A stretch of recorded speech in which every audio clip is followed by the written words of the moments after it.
کیا آپ اس وقت میری آواز سن رہے ہیں؟ میرے الفاظ کو سمجھ رہے ہیں اور اسی موجودہ لمحے میں ان پر توجہ بھی دے رہے ہیں؟ کیا اب آپ مجھے دیکھ بھی رہے ہیں، میرے الفاظ کو آبزرو کر رہے ہیں اور ان پر غور بھی کر رہے ہیں؟ یعنی اس وقت آپ کی سماعت، بصارت، سوچ اور توجہ یہ سب ایک ساتھ فعال ہیں۔ یہ سب آپ کے ذہن کے کسی ایک حصے میں ہو رہا ہے جسے ہم شعور کہتے ہیں۔ شعور دماغ کا وہ حصہ ہوتا ہے جو موجودہ وقت، موجودہ لمحے کی معلومات کے ساتھ کام کرتا ہے۔ جو کچھ اس وقت میں ہو رہا ہوتا ہے، شعور اسی پر فوکس کرتا ہے۔ یہی وہ حصہ ہے جو ہماری سوچ، فیصلہ اور موجودہ آگاہی یعنی کہ اویئرنس کے ساتھ مل کر کام کرتا ہے۔ اور زیادہ تر وہ تمام کام جن میں ہمارا ارادہ شامل ہوتا ہے، جنہیں ہم خود کرنا چاہتے ہیں، وہ شعور کے ذریعے انجام پاتے ہیں۔ یعنی جو بھی ہم اس وقت سوچتے ہیں، سمجھتے ہیں، کرنا چاہتے ہیں اور یا کرتے ہیں، وہ ہمارے خود کے ارادے اور ہمارے شعور کے ساتھ مل کر انجام دیتے ہیں۔ لیکن کیا ہمارے اندر صرف یہی سب کچھ چل رہا ہوتا ہے؟ کیا جو ہمیں نظر آتا ہے بس وہی حقیقت ہے؟ شاید ایسا نہیں ہے، کیونکہ ہمارے جسم اور دماغ کے اندر کچھ اور بھی ہو رہا ہوتا ہے۔ ایسے عمل جو ہم ارادتاً نہیں کرتے، جن کا ہمیں نامکمل احساس ہوتا ہے اور نہ ہی ہم انہیں کنٹرول کرتے ہیں۔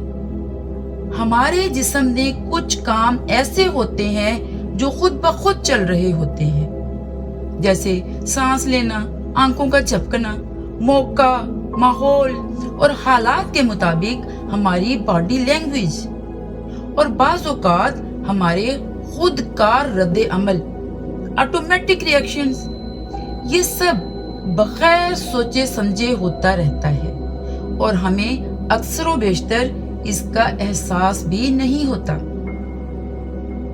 اور اس سے بھی آگے ایک اور ڈیپ سسٹم بھی ہوتا ہے، جہاں وہ تمام چیزیں جمع ہوتی رہتی ہیں جو ہم روز دیکھتے ہیں، جو ہم روز سنتے ہیں، محسوس کرتے ہیں، تجربہ کرتے ہیں، عملاً کرتے ہیں، اور سب معلومات، احساسات، تجربات اور مشاہدات ہمارے ذہن کے اس ایک گہرے حصے میں جمع ہوتے رہتے ہیں، محفوظ ہوتے رہتے ہیں۔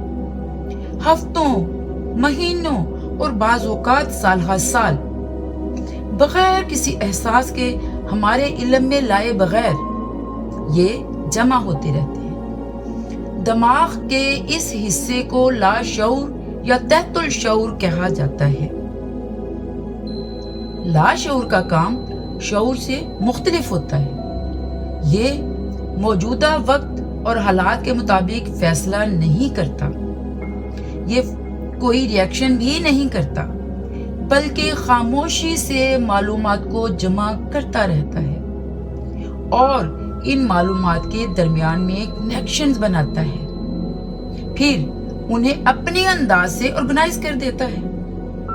یہ اپنے اندر جمع ہونے والے مواد، معلومات اور تجربات سے نتیجہ اخذ کر لیتا ہے اور پھر گاہے بگاہے اپنے اس اخذ کردہ نتائج کی بنیاد پر ہمیں احساس دلاتا رہتا ہے۔